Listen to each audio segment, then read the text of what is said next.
Battle Creek police are looking for this man who made off with cash after robbing a bank in Battle Creek this morning, according to police. The FBI is now helping police crack this case. News Channel 3's Mike Kravsik joins us live from the Battle Creek Police Department to tell us exactly who police are looking for. Mike.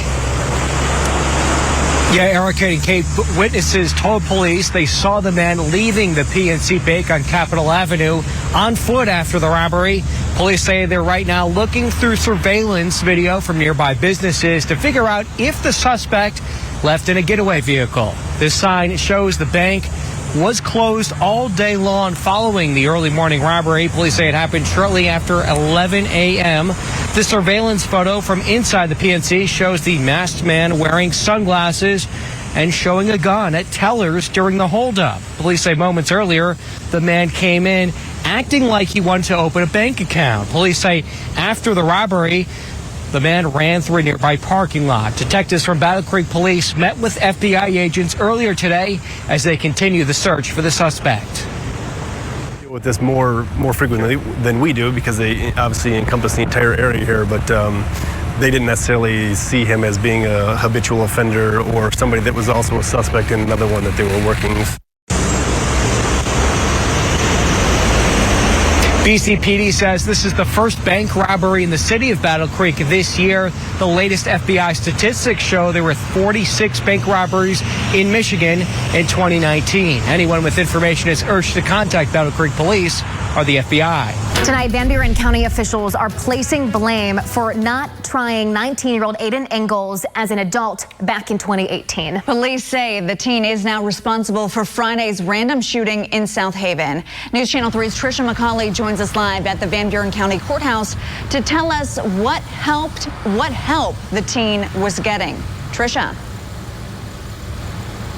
The 19-year-old's mother says her son needed help.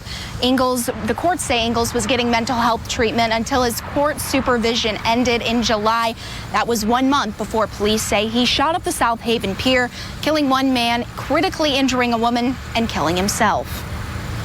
Law enforcement and the prosecutor's office recognized the extreme public safety threat and made the decision to try to prosecute him as an adult.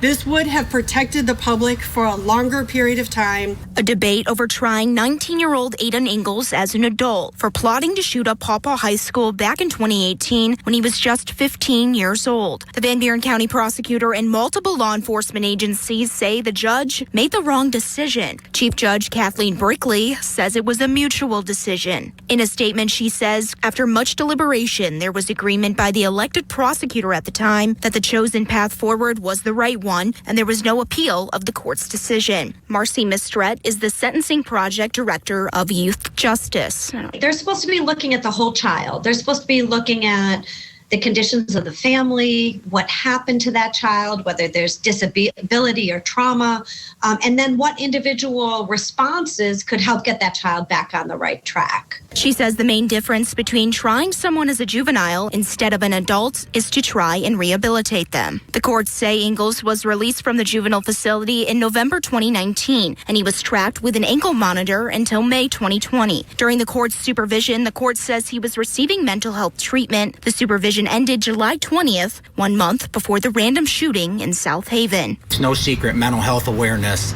is a big part of this case and needs to be on the forefront.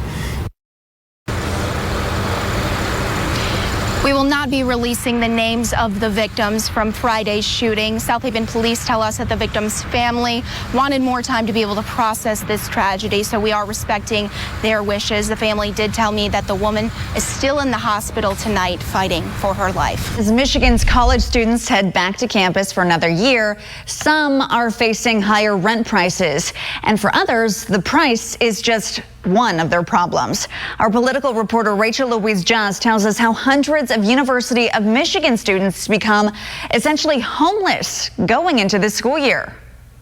Today is move-in day here at the one in Ann Arbor, but as you might be able to guess by looking around me, that's not happening. There's still a lot of work to be done, including electrical work and some construction. I'm told that most people won't be able to move in for at least a few more weeks. On August 19th, the nearly 600 students who signed leases to live in the one got an email. Between a myriad of issues, COVID impacted delays and multiple back and forth inspections with the City of Ann Arbor building inspectors, the date you can move in is now Thursday, September 9th. A lot of us didn't get our emails until 8 a.m., so we had 2 hours to decide whether we take their accommodations, find our own, or terminate our lease, which would mean we'd have to find alternative housing in general. Faith Guernsey says they signed a lease to live at the One, and they're now couch surfing in the wake of the complex's change of plans. We were supposed to be notified of this delay like 30 days beforehand. While ownership of the One has offered to temporarily pay for hotel accommodations, students still feel like they're being put in a tough position. We can't terminate without finding houses, and the Ann Arbor housing market right now is like empty because student apartments are full.